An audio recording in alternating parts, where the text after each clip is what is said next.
Look at that! We're in Suzhou! The best surprise. Yeah, absolutely.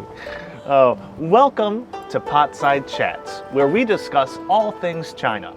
In today's episode, we're going to be discussing the ancient city of Suzhou. Suzhou was founded in 6th century BC. The city was ingeniously designed, with roads and canals running parallel to each other. This allowed for the ease of transport of both goods and people throughout the city. That, coupled with its connection to the Grand Canal, which is the world's longest man-made canal, running all the way to Beijing, some 1,800 kilometers. Oh, wow. All of that made Suzhou a key trading hub and economic powerhouse for much of China's history.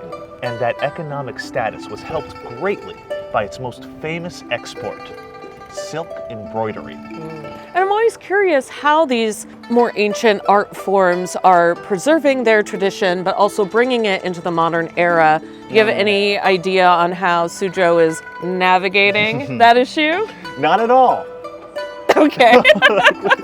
Which is why I went to the Yaojianping Embroidery Art Brand Pavilion to meet with an expert who has a great idea how they've been doing that. Perfect.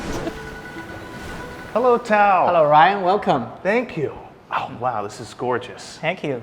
And obviously, Suzhou embroidery is famous for its beauty. But could you explain to me a bit why it is so precious to the people of Suzhou and why it is so highly regarded throughout the world? Of course. Suzhou has always been part of Suzhou's history. It's organic silk. That's why it has all these reflections. You could look at these silk yarns here. We make this space very modernized, also on the exhibition side. And we also make courses so younger people could actually get hands-on experience and get to know embroidery more. That's awesome. Can you figure out how embroidery is infused in here? People wouldn't think watch could be combined together with embroidery. Yeah, that's why we need to go into the younger generations. We need to make design products. That's why we build a team of younger designers to get into these traditional industries. Right. To bridge the gap between the modern and the tradition products. That's incredible. Speaking on finances a little bit, you've made such grand innovations to this art form. How has that been reflected in the market? So in this space, we are actually embracing the market. We were also seen by other industries and brands. We started making one-of-a-kind, unique car interiors with other companies. We also started working together with the most popular game in China, and we did a character, Wang Zhaojun, with them. Wow, Yep. that's so awesome. So Ryan, this is the last piece I wanted to show you. Okay.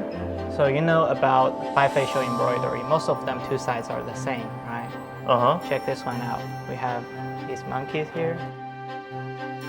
Whoa. It has different shape, different needlework, and different color on both sides. Just like the city of Suzhou, we have the super long ancient history, and then we have the modern side of the city. Wow. Thank you so much for showing me this. You're welcome, my pleasure. I think it's so incredible how Suzhou has maintained its vitality both in Suzhou culture and fashion throughout all these years. Yeah, I think they're a really good model of how to preserve the spirit of the culture. But I also feel that as tourists, we're only getting like a slice of Suzhou. Yeah. But Ryan, I want the whole Suzhou pie.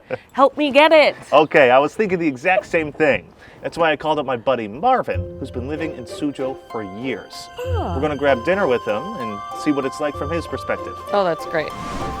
Marvin, it's great to see you. Steph and I just had a perfect morning riding through a traditional boat through the old town of Suzhou. Yeah, it was gorgeous. Beautiful architecture, beautiful views, and just, like you said, a perfect morning. Do you know why the view is so nice in the old town? Because actually several years ago they passed a law that no building in the old district is allowed to be taller than Beiseta. That's one of the pagodas. Maybe you've seen that on your trip. Yeah. We could see it from one of the bridges over the canals, and we actually could see it from one of the gardens we visited yesterday. Oh, you visited one of the gardens. That's very smart of you. Which one did you go to? We were at the Humble Administrators Garden. Yeah. I heard Suzhou Gardens have been, they're UNESCO heritage sites, but are they just tourist sites? Like if you're living in Suzhou, are you over the gardens, or do you actually still go there with your family? I go there regularly, and my family actually is from Suzhou. I married a local wife here, so it's a very representative answer I can give you on this one. So we definitely still enjoy going to the gardens, and there are a lot of other cultural activities here in Suzhou that are really famous and that we also try to preserve. For example, Kunchi Opera, it's a traditional art performance that they still play here and also teach to the young people so they can keep this going, and it's also an intangible world heritage as far as I know. Yeah, and the preservation of these very important cultural aspects of Suzhou is quite apparent. You could see that they've done such a fantastic job of it. But at the same time, I know that Suzhou ranks 6th in GDP Yeah, of that's correct. all cities in China. So can you offer some insight as to how they've achieved this preservation of the past, but economic growth? Yes, so you've only seen the old town so far, but around the old district there are actually many other districts in Suzhou, and those there you can see a lot more the modern facet of the town and also where the strong economy is coming from.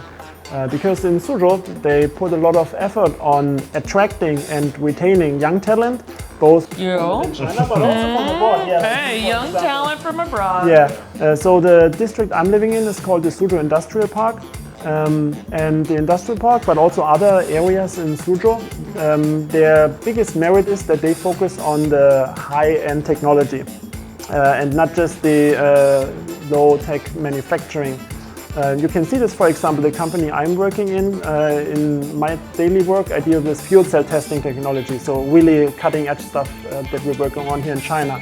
And in fact, we started to reach such a level of maturity with the technology that from Suzhou we're starting to export this back to Germany, because usually in the past years this was the other way around. We import all the cool stuff from Germany, but now we are actually the one exporting back, because this is just how much we have grown and matured here in China, in Suzhou in particular. Wow. Oh, that's fascinating. But okay, so you said you live in an industrial park, and that sounds like a bunch of giant gray buildings, chimneys billowing out smoke. I don't know, I have like this turn of the century factory. Yeah, very industrialization, Dickensian. this kind of stuff. I can tell I you. feel like that's not actually what you're describing, though. You're completely on the wrong track with that one. But to cut you some slack, before I came here, this is sort of the same mental image that I produced when I heard that, yeah, I'm going to live in the industrial park. But no. So as the name implies, we do have industry, quite a lot of it, that all the individual plants are set far apart and there are very wide roads with a lot of greenery left and right. And it's not just a place where people work, the industrial park, it's also where people live. Like I, for example, I live in the industrial park, I don't work there. So we have a lot of modern apartment buildings, a lot of high-rise buildings. We have very modern shopping areas, for example, Suzhou Center, one of the biggest shopping malls in the whole province is there. Entertainment venues, and of course a lot of good food. I mean, the Chinese, we must have good food. It's indispensable, yeah. And of course we also have 2 big lakes smack in the middle of the industrial park, so you can keep getting this feeling of nature even in the industrial park. Okay, so this was my experience the other day. I was walking through a little park area in the morning and somebody told me, this park is built on top of a water treatment plant. Mm-hmm. And I'm like, where? They said it's underground. I'm like, what? Who builds a water plant underground? Apparently they do this. And so then I had to go inside and see what the deal was with that. Yeah. So. Okay. 朱老师好. So in Suzhou, there's so much water coming and going. Once it gets to your plant, 怎么处理这接水?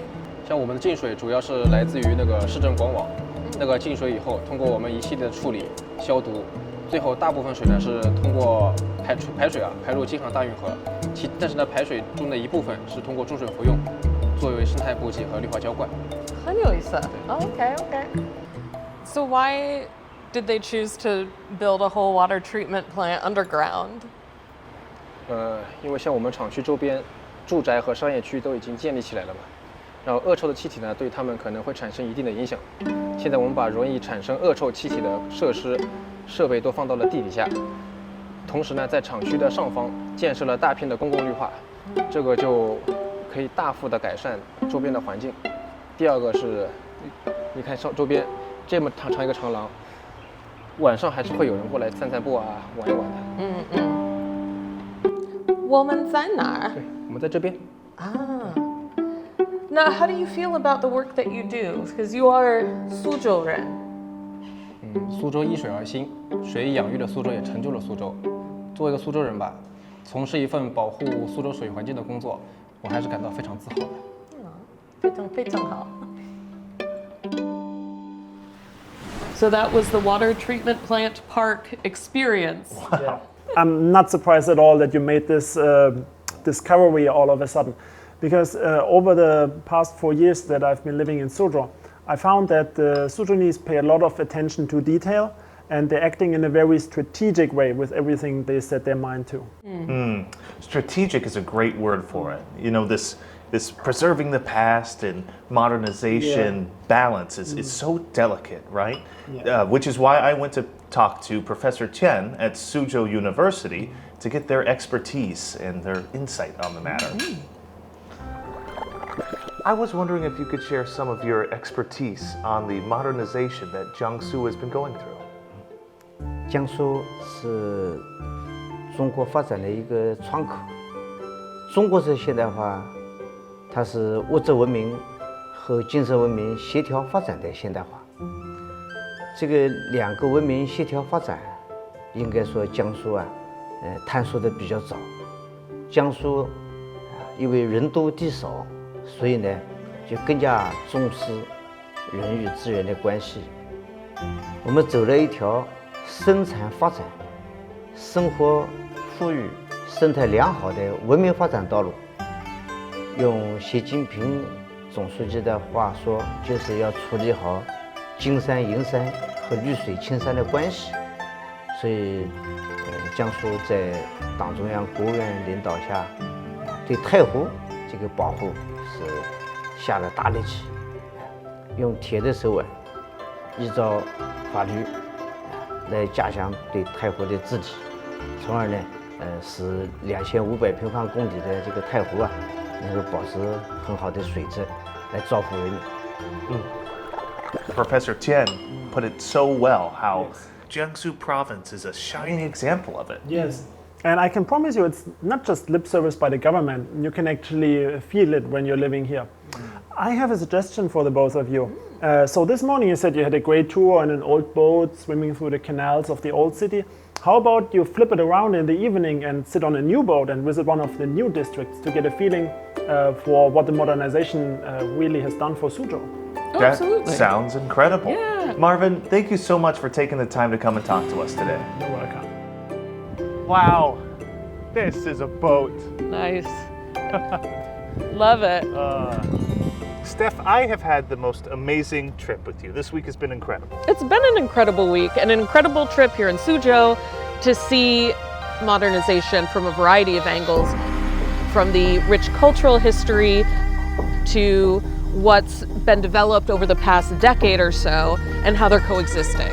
Absolutely. I think it is so commendable how Suzhou has been able to maintain its history and stay environmentally friendly and green in the face of such rapid and successful modernization. Yeah. Hey, I hope you had as much fun as we did this week, and we'll see you next time on Potside Chats. Bye! Bye-bye.